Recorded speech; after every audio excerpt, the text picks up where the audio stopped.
Oi pessoal, tudo bem? Estou de volta como prometido em mais uma semana de corrida.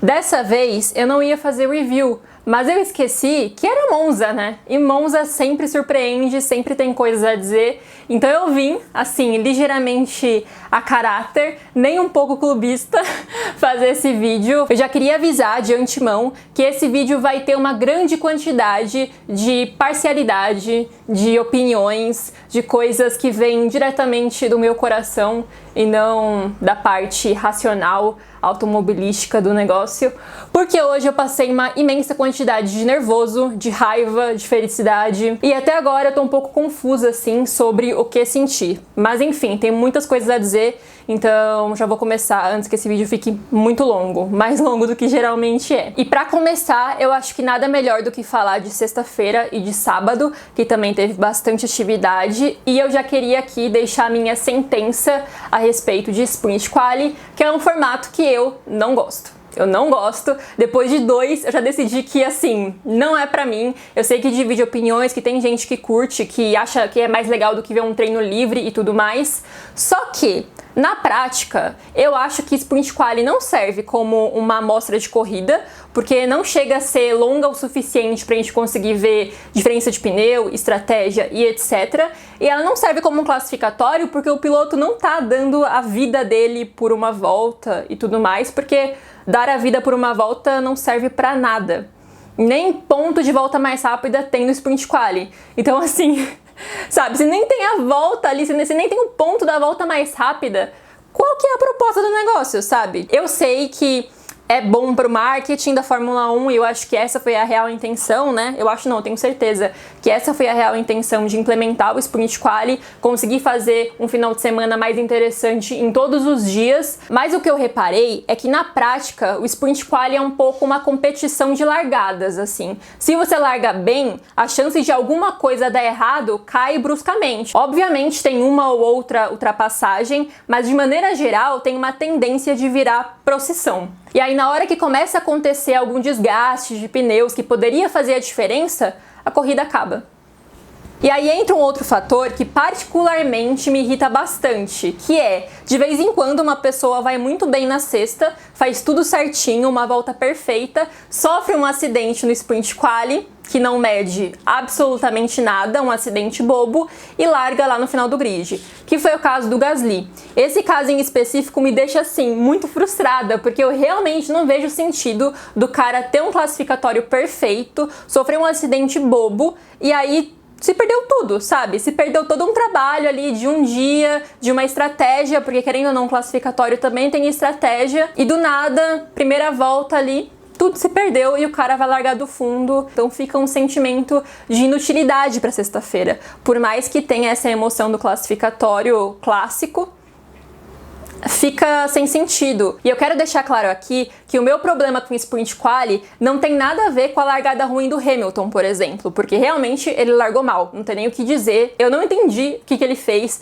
se ele esqueceu de acelerar. O que eu sei é que ele fez por onde ficar em P5, porque realmente ele largou muito mal, acabou hoje saindo de P4 porque o Bottas foi punido por trocar a unidade de potência.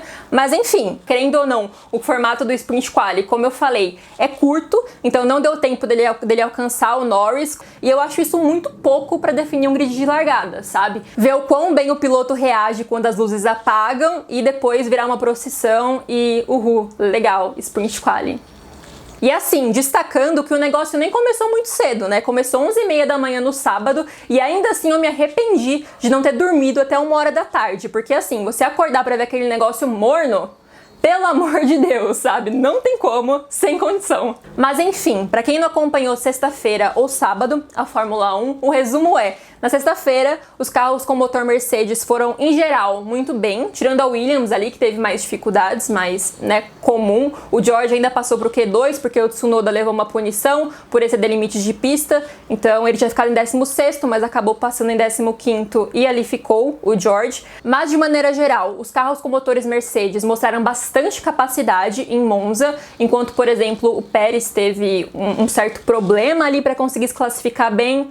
Não foi um final de semana extremamente brilhante para ele novamente, apesar de hoje ele ter feito uma boa corrida, hoje domingo ele ter feito uma boa corrida. Não foi exatamente o final de semana dos sonhos. A Red Bull tentou ali mostrar algumas desculpas sobre ele ter ajudado o Max com o vácuo e etc.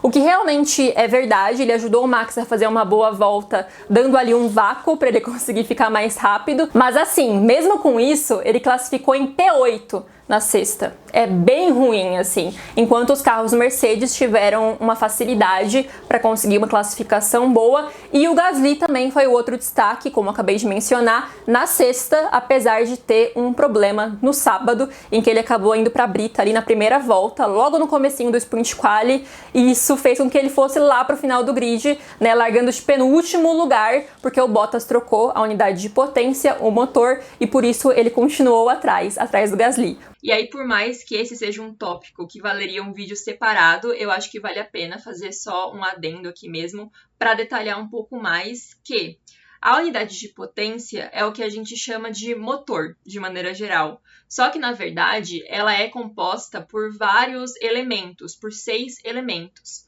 E nem sempre as equipes são obrigadas a trocar todos os elementos de uma vez. Normalmente, quando elas excedem esse número de 3 unidades de potência por ano, elas escolhem trocar tudo de uma vez, porque, né, já que vai levar punição, leva a punição por inteiro, assim, porque a punição ela é calculada em cima de quantos elementos da unidade de potência a equipe troca. E assim, cada elemento que você troca, você ganha uma punição grande. Um elemento são 10 posições no grid. E aí, se você excede 15 posições, você larga de último automaticamente. Então, por isso que normalmente, quando vão trocar um dos elementos, já decidem trocar todos, porque acaba não valendo a pena trocar só um e depois ficar com a punição picotada para várias corridas. Por exemplo, a gente tem o elemento A, e eu estou usando o quarto daquele elemento A, estou excedendo os 3 que eu poderia usar. Na quinta vez, caso tenha uma quinta vez, eu chegue a um quinto elemento A punição é de só 5 posições no grid. Por isso que o número acaba sendo 15 posições larga de último, porque não obrigatoriamente pula de 10 para 20 posições de punição. Pode ser, por exemplo, eu estou usando o quarto do elemento A e o quinto elemento B. Aí eu vou levar 5 posições pelo elemento B e 10 pelo elemento A. Eu acho que agora ficou um pouco mais claro. E isso que aconteceu com o Bottas, sabe? Ele trocou mais de um elemento ali, pegou mais de 15 posições no grid e automaticamente largou de último. E no sábado, os destaques, além do Gasly e do Hamilton, que foram destaques negativos por motivos diferentes, ficam por conta do Bottas, que esse final de semana correu muito bem. Assim, né, a gente critica quando tem que criticar, mas quando eu tenho que elogiar, a gente elogia e não tem como. Ele correu muito bem em todos os dias, assim, atendeu as expectativas da Mercedes. E, obviamente, os outros destaques positivos ficam por conta das McLaren, especialmente de Daniel Ricciardo, que largou em P2. Gente, os meus olhos não podiam acreditar no que eu estava vendo. No meu Twitter eu falei que eu ficaria feliz se ele fosse pro Q3 e de repente o homem estava em P2. Sério, não sei o que dizer. Eu sou muito fã dele. Aqui eu tô tendo meu momento fangirl, meu momento piração. Isso que eu nem cheguei na corrida ainda, não cheguei no domingo. Mas eu sou apaixonada por aquele homem. Ele é meu segundo piloto favorito no grid atual. Isso que um dia ele correu na RBR e eu sou, assim, conhecidamente uma hater da RBR. E ainda assim eu amo o homem. Então, assim, eu mal pude acreditar na evolução repentina que o Ricciardo teve. Realmente, as férias fizeram bem, a pizza da Itália fez bem pra ele, e ele estava lá, correndo bem, mostrando todo o potencial. E assim, eu vou falar com mais detalhes pro final do vídeo, quando eu falar do resultado da corrida desse domingo, mas já queria aqui mencionar que recentemente, nos últimos meses, eu vi muitas pessoas questionando a capacidade do Ricciardo, e nisso eu não tô falando de nós, fãs dele, que sabíamos que ele estava entregando abaixo daquilo que ele é capaz de fazer. Eu falo de pessoas que questionaram o talento do Ricciardo mesmo, o porquê a McLaren tinha contratado ele. Falaram muito sobre ele ter muito hype para pouco talento, para pouca entrega, sendo que assim, ele teve fases difíceis para se adaptar na Renault e agora para se adaptar na McLaren, mas ainda assim, depois da adaptação, ele entrega o trabalho dele. É um trabalho, assim, competitivo para título? Não, mas com essa McLaren em evolução, é aquilo que eu já mencionei várias vezes aqui no canal. Eu realmente acredito que, a partir do ano que vem, com o novo regulamento, a McLaren pode competir lá em cima. E nisso eu não falo só sobre o Lando, obviamente. Eu também falo sobre o Ricciardo, se ele conseguir se adaptar. E não só o domingo, mas o final de semana, de uma maneira geral, eu acho que pode ter sido um começo de uma nova fase para o Ricciardo, em que agora ele consiga ser mais constante. Porque eu acho que isso também é muito importante, né? Não adianta o cara ganhar uma corrida e depois ter várias corridas ruins. Mas acho que agora o Ricciardo provou para si mesmo e para todo mundo que duvidava e para a própria equipe que ele sabe o que fazer com o carro, sabe? O que ele precisa é fazer isso constantemente, é conseguir manter essa adaptação, né? Fazer disso uma adaptação mesmo, não um acaso. Só que assim, a consistência dele ao longo do final de semana, o fato de que o final de semana inteiro ele tava lá em cima, isso mostra que não foi uma daquelas vitórias de, nossa, aconteceram 500 efemérides, 500 coisas que nunca mais vão acontecer e ele ganhou uma corrida. Não, sabe? Ele realmente estava ali em cima, junto com Verstappen, junto com Hamilton e junto com Lando o final de semana inteirinho. E isso é muito importante e muito significativo para esse momento do Ricciardo na Fórmula 1 e na McLaren, e quero muito achar de verdade que não foi uma coisa de um circuito só, não foi um momento italiano, que é uma coisa que agora vai perdurar pro resto do ano. Por mais que ele ainda tenha alguns pontos baixos, extremamente normal, né? Todo piloto tem, ainda mais um que teve um primeiro semestre tão difícil, tão ali acidentado, mas ainda assim fiquei muito feliz e estou vendo a luzinha no final do túnel pro Danny Ric. E agora, finalmente, vamos para ela, a corrida, que assim, gente, Monza sempre entrega um espetáculo, né? Em 2018, aquela corridaça da Mercedes contra as Ferrari, com a atrapalhada da Ferrari. Em 2019, a vitória do Leclerc. Em 2020, a vitória do Gasly. E aí, em 2021, não poderia ser diferente, não poderia ser uma corrida tediosa. Finalmente, depois de 2 semanas muito difíceis, né, de uma corrida que não aconteceu e de uma corrida morna, a gente finalmente voltou ao auge da temporada de 2021, que até o momento tinha sido muito divertida e muito surpreendente, né, até o momento antes da pausa de verão. E assim, eu não sei o que dizer, porque o meu coração McLaren não estava tão feliz como está hoje desde 2012, gente. A última vitória da McLaren tinha sido em 2012, com o Button em Interlagos, quando ele ainda era companheiro do Hamilton. O Hamilton construiu uma hegemonia nesse meio tempo, ganhou trocentos títulos e a McLaren não tinha ganhado uma corridinha desde então. E outra coisa, quando a estatística é de dobradinha no pódio, de P1 e P2 para a McLaren, a última vez que isso tinha acontecido foi em 2010. Eu acompanhava a Fórmula 1 há 3 anos, sabe? Agora faz tipo 15. Gente, assim, e eu acho que eu já mencionei várias vezes aqui no canal que eu sempre torci pela McLaren, mas como nunca a gente pode ser 100% feliz nessa vida, quando a gente gosta de mais de uma equipe, de mais de um piloto, teve o lado que me deixou brava, como eu mencionei no começo do vídeo. Brava sim, para poder usar um eufemismo, porque mais uma vez esse canal aqui tá tentando ser um canal family friendly, que crianças podem assistir, porque quem me acompanha no Twitter viu que eu fiquei ligeiramente exaltada com o que aconteceu entre o Verstappen e o Hamilton.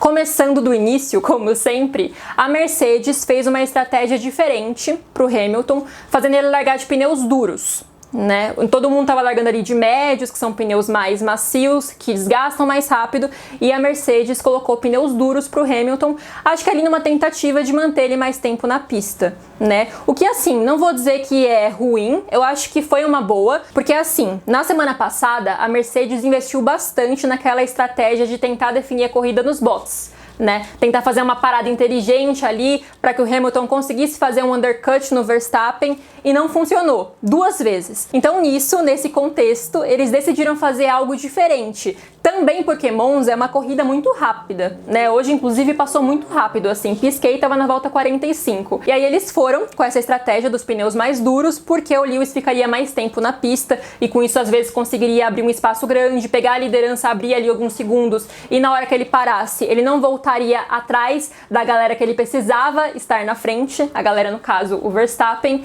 E enfim, né? Assim, eu achei uma estratégia boa, inteligente e ousada, assim, diferente, já que o normal não estava dando certo. E na pista isso funcionou, porque ele conseguiu passar o Lando na pista mesmo, no braço, depois de várias voltas, quando o pneu do Lando já estava mais gasto que o dele, e de resto ali, com as paradas e etc., ele pegou a liderança.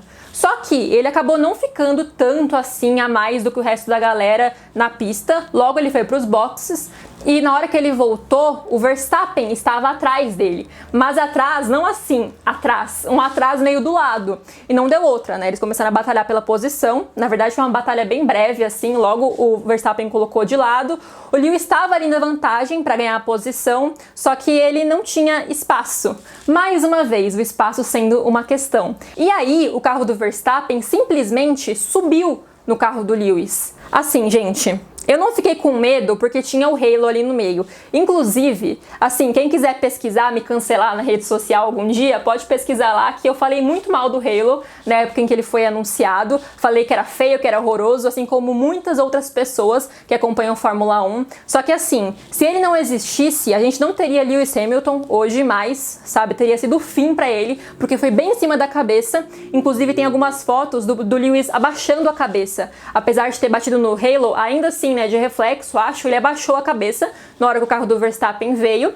E lembrando também que o Leclerc sofreu um acidente muito grave, que também provavelmente ele não estaria mais aqui se não fosse o Halo. Então, assim, invenções que não são esteticamente agradáveis, mas que são extremamente importantes para a segurança da categoria. O Hamilton, apesar da magnitude do acidente, continuou tentando tirar o carro da brita, assim, tentando dar ré, que nem ele fez em uma outra ocasião, para tentar voltar para a pista, porque assim, qualquer ponto seria importante para o Hamilton a essa altura do campeonato, né? Nessa situação em que ele e o Verstappen estão.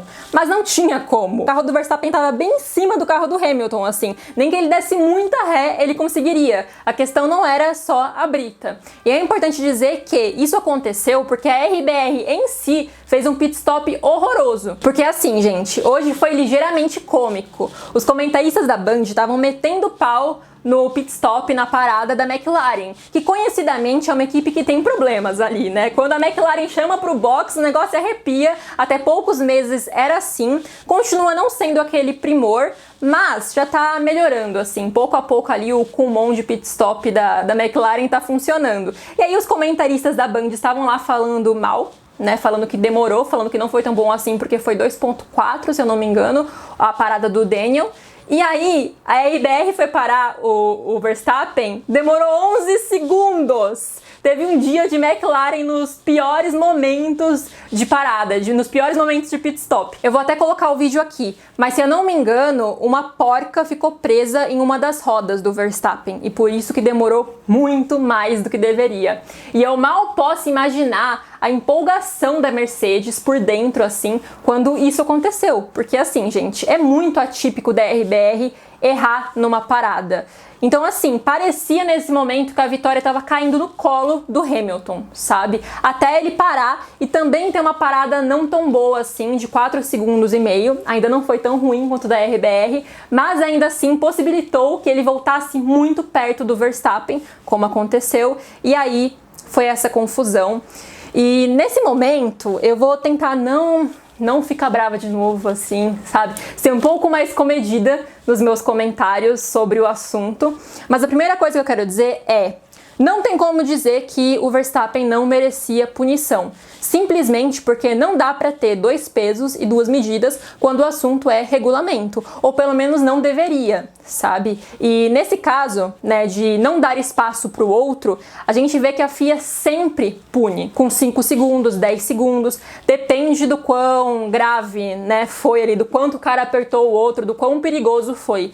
E é importante dizer que, inclusive, a FIA falou isso na decisão sobre o assunto, na decisão sobre punir ou não alguém nesse acidente entre Verstappen e Hamilton, que eles não levaram em consideração o final, sabe, o resultado, que o Verstappen também não terminou a corrida. Eles levaram em consideração o ato em si. né, o quanto o Verstappen apertou o Hamilton ou não. E levando em conta isso, o Verstappen foi punido com 3 posições no grid de largada para a próxima corrida, que vai ser o GP da Rússia, em Sochi, e com 2 pontos na superlicença. Ele estava com 0 nesse último ano, ele não tinha ainda levado uma punição de pontos.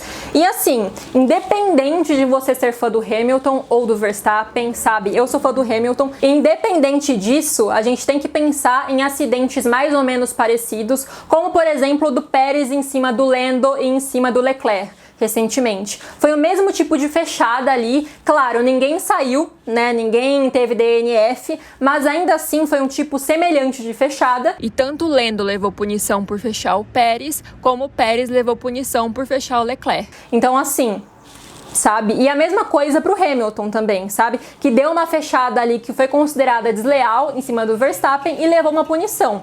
Eu acho que tanto no caso do Lewis como no caso do Verstappen, são acidentes que poderiam ser considerados de corrida. Mas, como o do Lewis não foi considerado um acidente de corrida, não faria sentido o do Max ser considerado um acidente de corrida.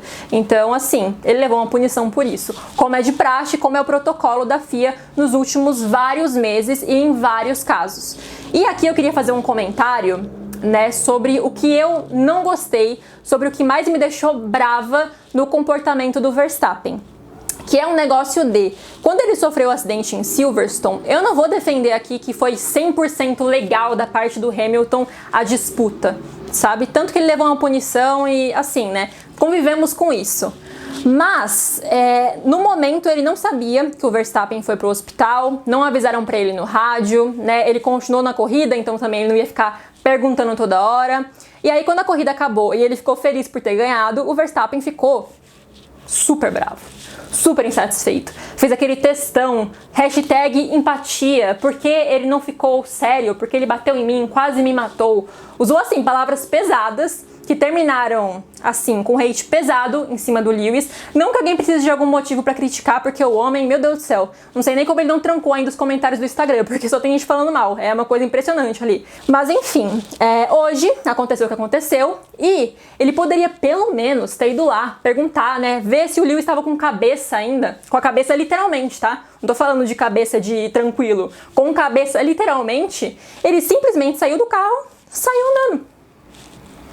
Assim, gente, onde está a #empatia? Então, o que mais me deixa brava é o Verstappen querer cobrar algo de alguém quando ele não dá esse algo, nunca deu esse algo. Ele nunca foi um cara que se importou com quem corre com ele. E assim, cada um com seu cada um com sua personalidade, mas ele querer dar lição de moral no Hamilton e depois, agora, que ele quase tirou a cabeça do cara, nem ir lá ver se ele tava bem, respirando. Então, em resumo, o que eu quero dizer é: o Verstappen nunca deixou espaço para os outros e provavelmente nunca vai deixar. E beleza, é o estilo dele, ele é agressivão, tem quem goste, tem quem suporte, mas ele tem que parar de cobrar dos outros, então, algo que ele não faz, sabe? Como ele quer que deixem espaço para ele se ele nunca deixa espaço para ninguém? É aquele ditado, né? No negócio dos outros é refresco, quando é com você, você não gosta. Então assim, óbvio que é normal dos pilotos eles reclamarem sobre coisas que eles costumam fazer. Só que no caso do Verstappen, ele leva a um outro nível, porque ele faz textão com shade no Instagram, dá aquele showzinho, tem uma galera que fica, esse é meu garoto, esse é meu piloto, vai lá xingar o adversário dele, que coisa maravilhosa e incrível. E aí quando é com ele, quando é sobre ele ser responsabilizado pelo que ele fez, assim, nunca vi. Eu sendo culpado por algo, nunca vi. Isso aí é mentira. É intriga da oposição, sabe? Ele não assume os próprios BOs, não assume a própria personalidade e isso me deixa extremamente irritada, sabe? Além da própria personalidade dele não me agradar, a maneira que ele lida, a sonsice que ele lida quando ele faz alguma merda, me deixa muito irritada. E aqui também eu queria mencionar por último nesse problema Verstappen-Hamilton os comentários da galera da TV aberta sobre os dois terem se beneficiado com o acidente, o Verstappen e o Hamilton. Gente, me diz como que o Hamilton se beneficiou desse acidente? Me diz como, sabe? Uma corrida que estava na mão dele, num final de semana muito bom para os carros de motor Mercedes, tanto que o pódio foi inteiro de carros com motor Mercedes, e aí tem comentarista que fala como se isso tivesse sido bom para o Hamilton em algum ponto. Se alguém teve algum benefício com essa confusão, foi o Verstappen, porque a RBR acabou com a estratégia dele, com aquele pit stop lento, e assim, por mais que o Hamilton não conseguisse manter ali o ritmo por algum motivo, não seria fácil passar das McLaren, que tiveram uma estratégia muito boa, um final de semana perfeito. E assim, o Bottas estava com sangue nos olhos também, assim, para passar até a mãe, tava assim... Não sei o que aconteceu, é o Bottas 2.0, como brincam no Twitter. Não é o Bottas original, ele foi substituído. Mas, enfim, de qualquer maneira, não seria fácil pro Verstappen conseguir ganhar, mesmo sem o Hamilton no caminho. Então, assim, alguém vai dizer realmente que no final de semana dominado por carros com motores Mercedes, foi benéfico pros dois terem saído juntos? De verdade, assim. Ainda mais com Hamilton atrás do Verstappen no campeonato, depois de um sprint quali ruim também. Por isso que ele tava tentando tanto dar uma ré e voltar pra pista, sabe? Não é de bobo, é porque realmente qualquer ponto seria importante nesse final de semana, numa pista que favoreceu os carros com motor Mercedes e mostrou os defeitos dos carros com motor Honda, tirando o do Gasly ali, que teve realmente um negócio ali acima da média, uma performance acima da média do que ele teve em outros finais de semana. Monza e ele, em geral, são ali amigos próximos, mas esse final de semana tudo deu errado e o Gasly mal começou a corrida e logo voltou para os boxes e abandonou. Né? Lembrando aqui, porque essa parte eu pulei, mas a AlphaTauri teve um final de semana de pesadelo ali, a maldição da renovação se abateu sobre a dupla, e o Tsunoda, que eu não vou nem comentar a performance durante o final de semana, quebrou, e o Gasly chegou a tentar largar, mas o carro dele simplesmente não estava correndo, então ele também abandonou. Final de semana triste para a dupla da AlphaTauri, principalmente considerando o resultado que o Gasly teve no ano passado, assim, né? Provavelmente ele queria um remember dos dias felizes que ele teve e não conseguiu. E agora, saindo do tópico disputa entre líderes do campeonato, vamos para o sucesso da McLaren, que assim, para mim, obviamente, foi o ponto alto do final de semana, desde sexta-feira. E hoje, assim, para começar, já quero destacar a largada do Ricciardo, porque foi simplesmente sensacional, assim, flashbacks de 2018, de tempos melhores, em que ele disputava sempre lá na frente, porque assim, eu vou ser bem sincera, claro que esperança a gente sempre tem, mas eu não tinha expectativa de que ele ia pegar o Verstappen na largada, sabe? Porque o Verstappen não costuma cometer grandes erros na hora da largada, e porque o Ricciardo não está no auge da confiança dele com o carro da McLaren. Então, por mais que os carros com motor Mercedes tenham se mostrado muito fortes em Monza nesse final de semana, ainda assim eu não coloquei fé. Fui leviana, não honrei o meu título, né, o meu autotítulo de fã de Daniel Ricciardo, porque não acreditei, não contei com a astúcia dele, e o homem simplesmente fez uma largada sensacional, impecável, assim, não deu nem pro Verstappen reagir ali, logo o Ricciardo abriu um pouquinho e o Verstappen nunca mais conseguiu pegar. Claro que o Verstappen chegou perto, né, ficou a menos de um segundo, conseguiu abrir a asa móvel, mas não conseguiu realmente chegar e passar, né? Não conseguiu encostar, abrir de lado, nada do tipo. O Ricciardo manteve bem a primeira posição, inclusive isso era muito bom para a Mercedes, né? Porque se o Verstappen passasse o Ricciardo, era bem possível que ele abrisse uma diferencinha ali. Algumas pessoas falaram que o Verstappen ia abrir uma super diferença. Eu não acredito nisso nessa pista, em Monza, tendo o sprint quali como um referencial ali, que ele abriu uma diferença significativa, mas que ainda assim, com um pit stop ruim, como ele teve hoje, não seria o suficiente para mantê-lo na frente, sabe? Principalmente porque ele não conseguiria esperar tanto com os pneus médios para parar, mas enfim, independente disso, o Ricciardo conseguiu manter muito bem o Verstappen atrás, assim. E outra coisa que me deixou muito feliz, além do reencontro entre o Ricciardo e a liderança de uma corrida, foi a posição em que ele estava ali de segurar o Verstappen, porque isso mostra que ele ainda pode render muito, sabe? Ele é capaz de manter ali preso atrás dele um cara que é cotado para ser o próximo campeão da Fórmula 1, para acabar com a hegemonia do Lewis. Então, assim, isso mais uma vez é uma coisa que deve fortalecer muito a confiança do Daniel pro resto do ano, e deve mesmo, sabe? Porque a última vez que o Daniel tinha ganhado uma corrida tinha sido em Mônaco 2018, quando já estava naquela fase complicada da RBR favorecer o Max em certas estratégias estratégias e do Daniel ficar com um clima mais pesado ali dentro, como é usual, né, e continuou nos anos seguintes, e procurar um espaço, um outro espaço que ele encontrou na Renault, onde ele teve um primeiro ano também bastante complicado, né? Então, assim, claro, ele conseguiu pódios na Renault, mas nada se compara a ganhar uma corrida, né? E nada se compara a ganhar uma corrida dessa forma, realmente ganhando ali na pista, com uma largada muito boa, mantendo o Max Verstappen atrás por muitas voltas. Então, assim, a situação toda, o contexto todo, ele manter quem ele manteve atrás, tudo isso me deixou muito feliz por ele, ainda mais feliz por ele. E, obviamente, segundo destaque, para o companheiro de equipe dele, Lando Norris, que teve uma corrida um pouco mais discreta ali, né? Ele largou numa posição boa já, e ali meio ele se manteve. E aqui eu queria retomar um ponto que eu comecei a falar mais cedo sobre as pessoas que criticam o Ricardo, falam que ele é hypado além do que deveria, que ele é hipervalorizado e etc.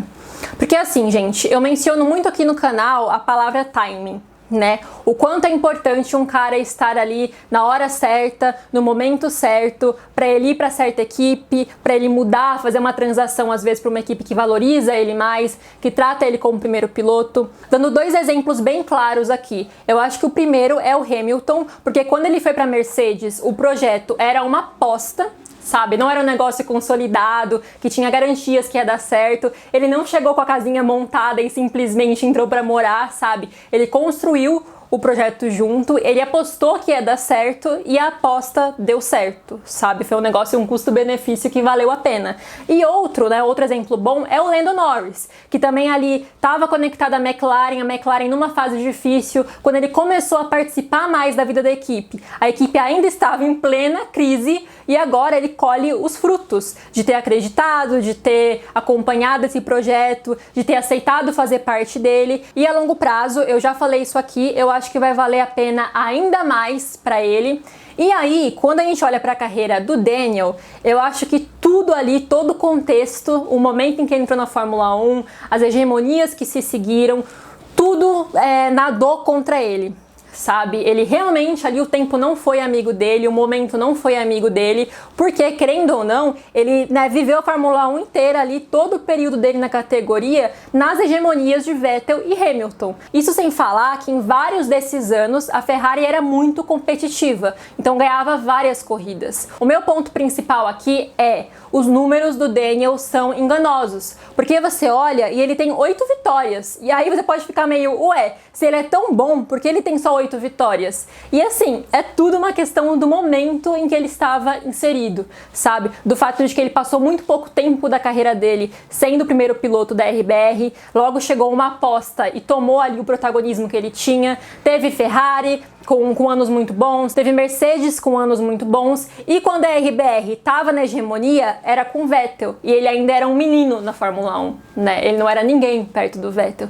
Então, assim, de vez em quando, os números eles podem ser enganosos. E eu quero destacar isso porque eu acredito muito que na nova geração é possível que isso aconteça com alguns meninos, sabe? No momento, eu apostaria no Leclerc. Talvez o Leclerc nunca ganhe um título. E aí alguém vai virar e falar que o Leclerc não tinha talento para ganhar um título? Sabe? Porque eu acho bem provável que aconteça, que assim, não vai ser o Leclerc, o Verstappen, o Russell, o Lando Norris, todos eles vão conseguir ganhar um título. Eu acho isso difícil de acontecer, sabe?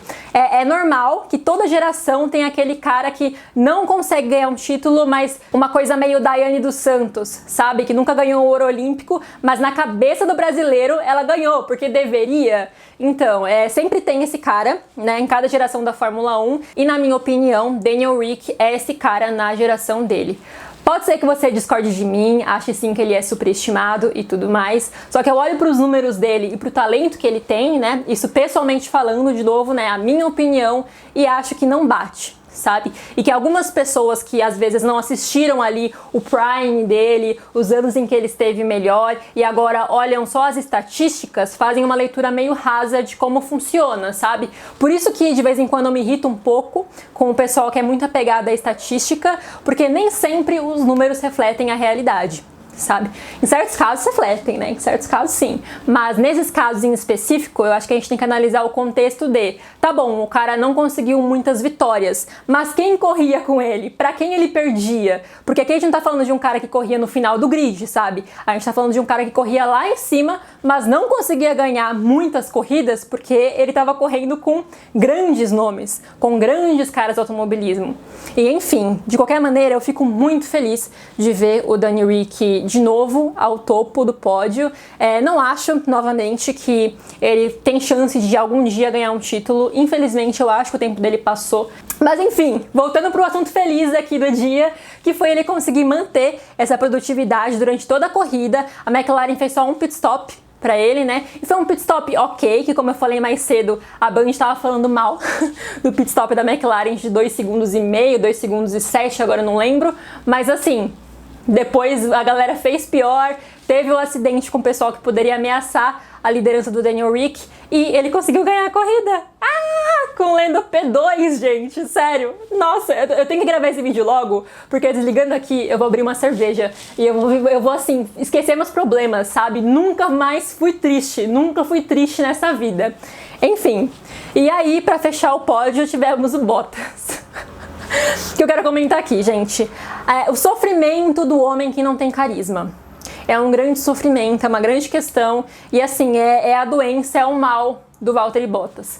Porque o homem largou de último, terminou em terceiro e ainda assim não levou piloto do dia. O que eu entendo porque assim, o Danny, ele é muito carismático, né? Ele é o rei do carisma. A McLaren, de maneira geral, é uma equipe muito carismática e muito querida pelo público. E todo mundo, eu sinto que pelo menos a grande maioria, fica feliz deles estarem voltando a uma forma antiga, né? Então assim, dá pra entender o porquê votaram pro Daniel, eu mesma votei no Daniel, só que a performance do Bottas foi um negócio sensacional, ainda mais considerando a performance usual que o Bottas tem quando ele tem que escalar o grid, que é ficar preso atrás de um carro extremamente mais ou menos e extremamente pior que o dele. A gente já viu esse filme, inclusive esse ano, e hoje isso não aconteceu. O homem, a máquina, levou o carro na cabeça e foi só subindo, e aí, de repente, a gente piscou Bottas ali nas 6 primeiras posições. Sou fã do Bottas? Já disse várias vezes, não sou. Mas, considerando o contexto, eu torci sim pra ele passar do Pérez. Torci muito pra ele passar do Pérez. E é necessário dizer que, além de uma boa pilotagem, o Bottas rendeu bons memes pós-corrida. Quando ele tava lá no Parque Fermé, dando uma entrevista, e no telão do fundo tava lá a polêmica entre o Hamilton e o Verstappen, e perguntaram pra ele o que ele achava daquilo. Assim, gente, na pressão, com ele vendo em 3 segundos o que tava acontecendo. E ele fez uma cara meio... Osso, né, man? Difícil demais. Aquela menininha que tá na frente da casa pegando fogo e ela só fica assim, sabe esse meme? Ele ficou 100% isso. E a mesma coisa no pódio, né? Que tava aquela festa da McLaren e o Bottas lá sobrando e ele só assim...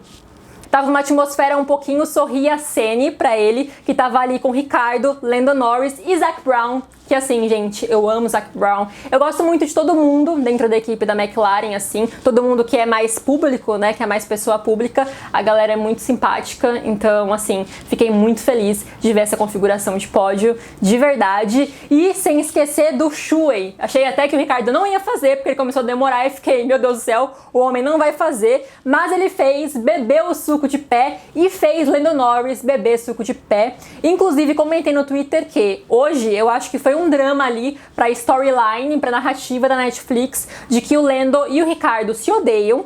Porque, inclusive, eu achei que o Lando ia ficar mais chateado, assim, ia expressar mais a chateação por não ter chegado muito perto do Ricardo, porque também o Lando não chegou tão perto, assim, do Ricardo pra equipe dar alguma ordem de um passar o outro e tudo mais. Só que ele mostrou uma felicidade muito grande pelo companheiro de equipe dele. E eu achei isso muito fofo, assim, era uma coisa que realmente eu não esperava. Achei que ia ter um ar de frustração ali, mas o menino Lando Norris não tirava o sorriso do rosto, inclusive o P2 foi o melhor resultado dele até hoje, né? Porque ele teve alguns pódios, mas foram todos P3. E hoje, finalmente, ele conseguiu um P2 caminhando de degrau em degrau para conseguir essa vitória, que eu acho que vem em breve. Não sei se nesse ano, porque assim, não vou prever nada de Fórmula 1 2021 nesses próximos meses. Tá realmente muito complicado de anteceder alguma coisa, assim, de conseguir pensar. fazer apostas, mas enfim, acho que não demora muito para essa vitória do Lando chegar. E já entrando nas considerações finais sobre a corrida, eu queria destacar aqui um ponto que eu refleti enquanto eu planejava o que eu ia falar nesse resumo, que é: nada de muito emocionante aconteceu fora das 5 primeiras posições, com pilotos que ficaram de sexto para baixo, assim. Eu não consegui pensar em grandes destaques, grandes performances. E isso pra mim é algo muito impressionante se a gente for pensar no ano passado, em que era extremamente previsível quem ia estar no pódio. Mudava só a ordem dos fatores, né? Mas os fatores em si não mudavam. Muito raramente, assim. Era um evento o Gasly ganhar, o Pérez ganhar. E nesse ano, por mais que ainda tenha uma supremacia de RBR e Mercedes, a disputa entre os dois, principalmente entre Hamilton e Verstappen, cria uma emoção no topo, né? Pensando em retrospecto, se eu tivesse começado a resumir corridas lá no começo do ano, toda corrida eu teria algo a dizer sobre a disputa Verstappen e Hamilton. Isso é uma coisa que ano passado não existiria, né? Era uma diferença muito maior. Eu particularmente prefiro a calmaria, né? Assim, como torcedora do Hamilton. Mas não tem como espectadora, obviamente, é muito mais emocionante ter uma disputa acirrada, até porque proporciona pódios muito diferentes do que a gente veria ano passado, né? Com a hegemonia Hamilton, Verstappen, Bottas, só mudando a ordem. Então, assim, é um destaque que eu quero colocar, porque realmente a emoção ficou lá no topo do grid. Isso é uma coisa extremamente atípica, considerando os últimos anos da Fórmula 1. Assim, se eu tivesse que mencionar alguma coisa, só para não passar em branco, eu falaria da disputa entre Ocon e Vettel, que rendeu uma punição para o Ocon também. E falaria do Giovinazzi, que teve um começo de corrida muito complicado, assim. Inclusive, esse final de semana não foi muito grato ali pra ele, porque ele começou muito bem na sexta, mas foi só ladeira abaixo. E hoje, bem no comecinho, ele teve um toque ali também, acabou saindo. E depois, ainda tomou uma punição de tempo também. Então, assim, final de semana para esquecer, apesar de mais um final de semana com uma boa performance do Giovinazzi, apesar dos pesares. Ele terminou ainda na frente da Haas do Mick Schumacher. Olha lá. E a Haas do Mazepin simplesmente desistiu e apagou em certo momento, assim. Dessa vez não foi culpa dele, apesar que, assim, ele estar na Fórmula 1 já é algo para criticá-lo. Então, escolho todo dia criticá-lo, todo dia é dia de criticar esse cara. Mas, tirando isso, o que daria pra dizer? O Leclerc teve uma boa performance, mas discreto, como sempre, porque a Ferrari não deixa ele ir muito além de uma performance discreta. Foi bem decente, ele chegou ali a beliscar um pódio, mas não tinha carro para se manter lá em cima, e o motor da Ferrari estava ali batalhando. Dava para reparar que não estava no auge da performance, não tá faz tempo, mas Monza mostrou bastante os defeitos do carro da Ferrari. E eu acho que é isso, assim, tirando esses destaques que eu tentei arranjar aqui da cartola, que não estavam lá no topo, não tem muito mais o que dizer sobre as disputas do resto do pelotão, assim. Algumas punições de 5 segundos, algumas pessoas indo pra brita, mas nada muito emocionante. O que realmente fez Monza especial foi o topo, foi a galera do pódio, e assim, de uma maneira não tão extraordinária como foi ano passado, em que muitas coisas extraordinárias aconteceram pro Gasly ganhar, o Sainz ficar em segundo e o Stroll em terceiro. Esse ano, em 2021, a gente teve uma corrida mais normal na pista, apesar do acidente impressionante do Lewis, mas ainda assim um resultado extraordinário e bem digno de Monza. E eu esqueci de mencionar duas coisas, tinha até tirado o microfone, mas voltei porque são coisas importantes. A primeira é que foi um final de semana muito bom para a Austrália. Lá a Austrália tá em festa, porque na Fórmula 2 também o Oscar Piastri ganhou a principal corrida do final de semana, que foi no domingo muito cedo, ali 5 da manhã. Então, assim, um dia muito feliz e de vitórias para a Austrália. E a segunda coisa que eu ia mencionar é que o Lewis fez um post muito bonitinho pro Ricardo e pro Lando Norris, e eu desafio alguém a mencionar um fã maior de McLaren do que o Hamilton, porque ele ama essa equipe e foi ele que me fez amá-la também. Então, assim, só queria mencionar, porque eu sou muito fã dessa relação, apesar de ela ter acabado já há algum tempo. Eu sou uma saudosista e é um amor pra sempre. E esse foi o vídeo de hoje, espero que vocês tenham gostado. Estou pensando em, não semana que vem, porque não tem vídeo, na outra, soltar o perfil do Ricardo. Se vocês quiserem, assim, quero produzir, agora dei uma animada. Só espero que esfrie um pouco pra eu conseguir usar a blusa que eu tenho dele, que é de manga comprida. corrida e aqui em São Paulo tá muito calor. E eu estou com um plano D, depois do perfil do Ricardo, fazer um perfil do Gasly e do Ocon numa minissérie sobre os franceses no atual grid da Fórmula 1. Se vocês curtirem as ideias, eu posso seguir nessa ordem cronológica, alternando talvez com resumos de corrida, porque assim, Sochi, né, não, daqui a 2 semanas, vou falar. Só um milagre para fazer Sochi interessante, porque ou corrida chata, top 3 piores corridas do ano. Mas enfim, é isso. Por favor, deixem comentários, curtam, compartilhem, porque me ajuda muito. As minhas redes sociais estão aqui embaixo, se vocês quiserem falar comigo. E é isso. Muito obrigada pelo carinho de sempre. Até a próxima!